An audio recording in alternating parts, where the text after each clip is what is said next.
AM 1480 WLEA. Two guests today, State Senator Kathy Young and Dr. Mark Garrison.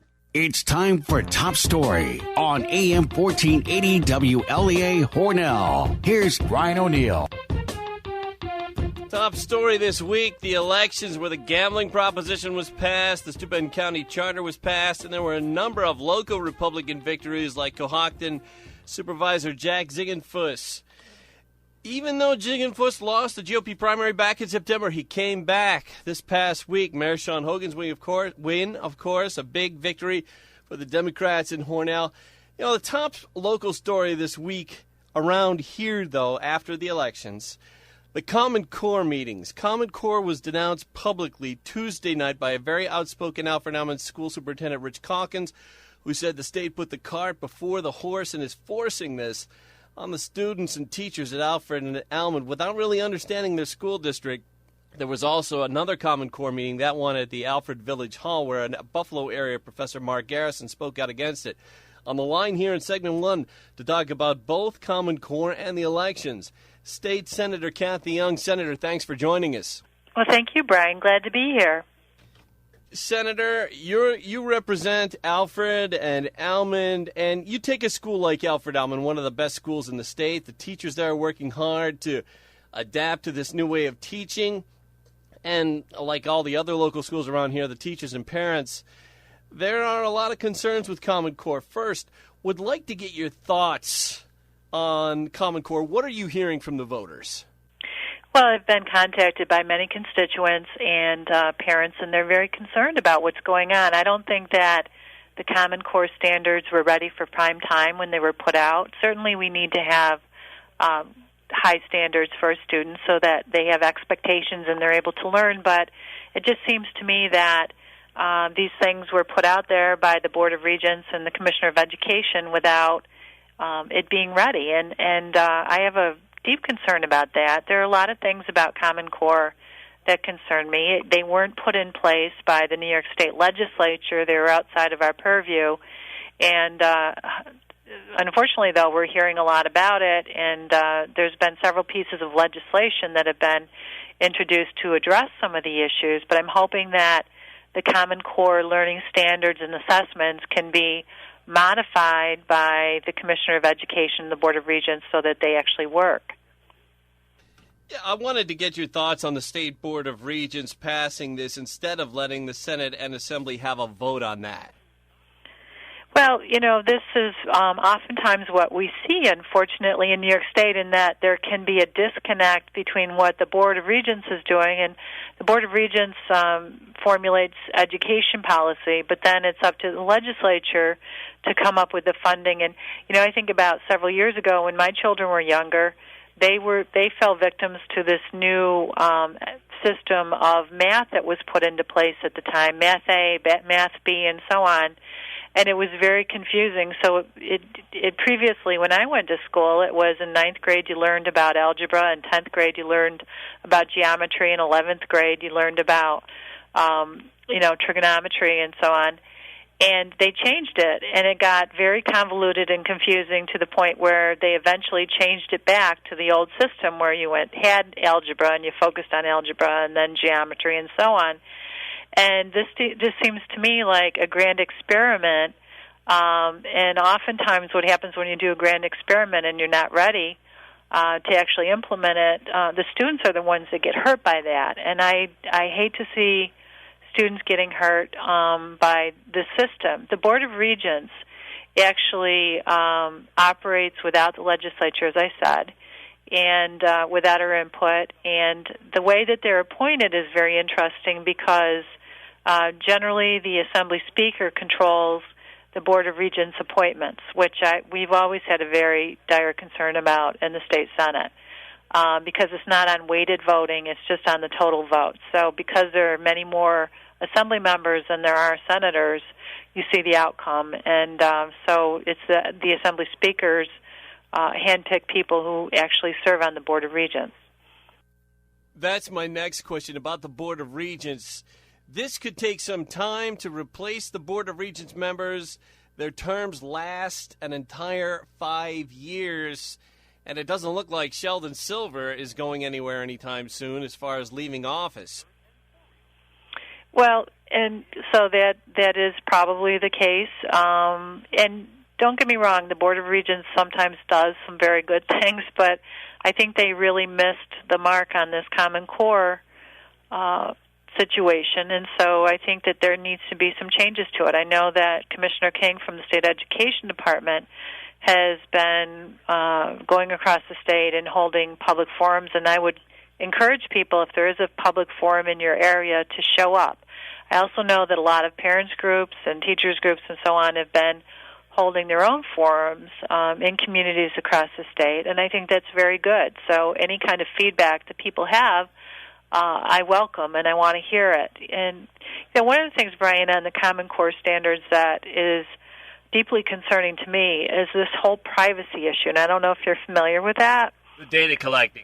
Exactly. So they're collecting a lot of personal identifying information about each student, and they're handing it over to a third party. It's a project funded by the Bill and Melinda Gates Foundation, and this part of Common Core is called In Bloom. And I have very serious concerns about security and personal information being given out. It's my understanding that this third party will keep that information for at least 16 years on each student, and I just think that that's wrong. I talked to a parent recently who has a child with kind of a unique disability, and all that information about that disability will be given to this third party. I don't think it's right, and I think there are too many breaches of our privacy right now going on between what's being collected by the NSA and some other things, and I just feel that this is another serious breach that needs to be addressed.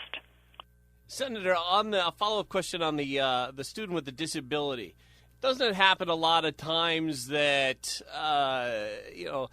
modern medicine comes up with a cure or a great treatment for some disorder or disease, and aren't they pigeonholing some of these students pretty young into a certain category for the rest of their lives?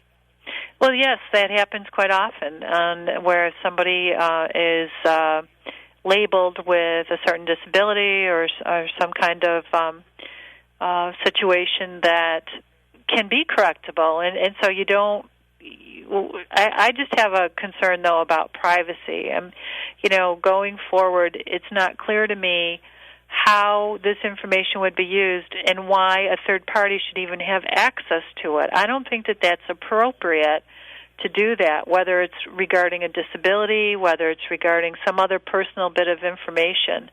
It just seems to me that it's not necessary, and it's something that we need to continue to work on, is protecting people's privacy rights. And there's a real lack of privacy now because of technology and some other things that have been happening, and I think that private information should be kept private. Back to a question about the Board of Regents for a moment. Allegheny County State Board of Regents member is Robert Bennett. He lives in Tonawanda, and there's a man from Rochester, T. Andrew Brown. He's from Rochester but represents Steuben County. Brown was not on the Board of Regents until after the July 2011 vote for Common Core. Question for you, Senator Young. Can the legislature come up with any kind of law to override the State Board of Regents on Common Core? Is that legally possible? Well, for example, on the privacy issue, I do know that Senator Martins, for example, and Assemblywoman Nolan, who is the chair of the Assembly Education Committee, have introduced a bill that would allow parents of students and students who are 18 years of age or older to request that their personally identifiable information or biometric record not be disclosed to third parties. Senator Grisanti has another bill. Senator Maziarz has another bill. And so the legislature is responding and introducing legislation to address some of these issues, and I think that we need to take a closer look. I know Senator Flanagan, who chairs the Senate Education Committee, has held hearings across the state because we're interested in getting that input as to how parents feel about this, how students feel about this, how educators feel about this, school superintendents. It's important to get all that feedback, and hopefully we can make some changes to Common Core this year. Moving on to the elections, which were held this past Tuesday, you were quoted in an article by the Albany Times-Union's Jimmy Vilkind. You said that the downstate Republican victories were a good thing. Do you think that this will somehow turn into Republicans getting full control of the state Senate in the November 2014 elections? Well, we had a great election day just a couple of days ago because there were Republican victories all across the state, in the suburbs, in the Hudson Valley, all across upstate. We saw it in western New York, for example, even in my own Senate district, where we were able to win the Chautauqua County executive race. We won the Chautauqua County clerk race. We have a supermajority now in the Chautauqua County legislature. We saw it in Erie County, where the county legislature was won by Republicans. Sheriff Tim Howard won re-election. Stefan Mihailou, who's the Erie County Controller, won re-election. And so we saw this, and it's very similar to the dynamic that we saw in the year 2009, except this year was even better, in that there were major Republican victories. And you may remember that in 2010, the Republicans were able to take back the state Senate, which was really crucial because you remember what happened during the legislative years of 2009 and 10 when New York City controlled the Senate, the Assembly, and the governorship, and as a result, it was a catastrophe. We saw out of control taxation and spending, $14 billion in new taxes and fees. It was totally incredible, and it hurt families' wallets. It hurt our economy, and so we can't go back there. So I'm very encouraged by the results of the elections that were just held, and I believe that we'll be able to actually build on our numbers in the state Senate, which is really important for upstate New York because we're focused on the policies that people care about, things like tax relief, things like economic growth and opportunities. And we're going to continue our push in those areas. And so I think it's very good news for the taxpayers and the people of New York State. And final question for State Senator Kathy Young. You're trying to get a law passed to make force employers to give equal pay to women in the cases where women are not receiving equal pay to men. How's that coming, Senator? Well, we have passed equal pay for women, and we've passed a whole women's equality agenda, things like ending pregnancy discrimination in the workplace, things like combating and putting in extra protections against domestic violence. And, you know, in our conference of Senate Republicans, we've always been focused on women's issues. For example, women's health issues, making sure that we have funding for breast cancer screenings and other types of cancer screenings, things that are very important to women, and we're going to continue that focus. But, you know, overall, women also are concerned about economic issues, whether they have a job opportunity, whether their family members have career opportunities. You know, one of the things that I'm really focused on is changing around the economy so that we have career opportunities, so that our kids can stay after they graduate and have job opportunities right in the southern tier. So those are things that are very important, and I think those are the things that voters respond to, and so that's why I believe that we've had such strong support. State Senator Kathy Young, thanks for coming on. Well, thank you. I'm Brian O'Neill. Coming up next, Dr. Mark Garrison. Hey, pal, can you give me directions to the Hall of Fame? Sure. Just get a map and find Cooperstown. No, wait. I mean the people who wash, wax, and make your car look like new. Oh, that Hall of Fame. Well, it's in Hornell on the corner of Pine and Canisteo. And you're right, they make your car look like new. Best detailing in the Southern Tier. And Tyrone Hall will be happy to cut your hair while you wait. Or you can just drop off your car and return to find it looking just like the day it came out of the showroom. You seem to know a lot about the Hall of Fame. Sure do, because that's where I take my car. Tyrone staff treats your car just like it's one of their own. Got a telephone number? 661-9008. 661-9008. When was the last time you looked at your home or auto insurance? This is Susan from the Crowell Agency. We will proactively work for you, the customer, to help you get the proper coverage at a fair price year after year. We are an independent agency that works with several companies, which means more options for you, our clients. Stop into the Crowell Agency today, located on Main Street in Arkport, or call 295-7431 for a free quote. That's 295-7431. The Crowell Agency, protecting you and your family since 1963. AM 1480 WLEA.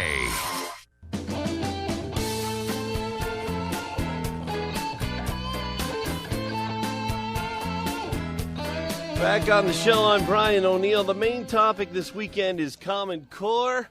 Now talking with the Alville College professor, Dr. Mark Garrison, who spoke Thursday night at the Alfred Village Hall. Dr. Garrison, thanks for coming on.